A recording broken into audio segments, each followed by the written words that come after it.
غرفة هادئة بإضاءة قمر خفيفة داخلة من الشباك.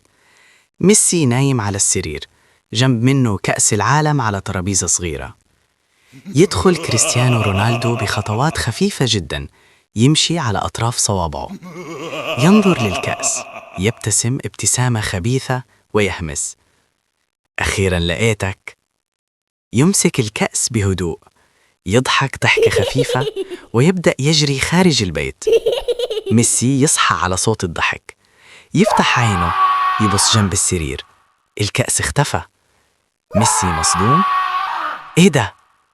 يجري ناحية الشباك، يشوف رونالدو بيجري في الشارع وهو شايل الكأس وبيضحك. ميسي يصرخ: رونالدو استنى! رونالدو يجري وهو بيضحك ومش باصص وراه. ميسي يجري وراه بتركيز شديد جدا. هل ميسي حيعرف يمسك رونالدو واللي لا؟ هي اللي حنعرفه بعدين.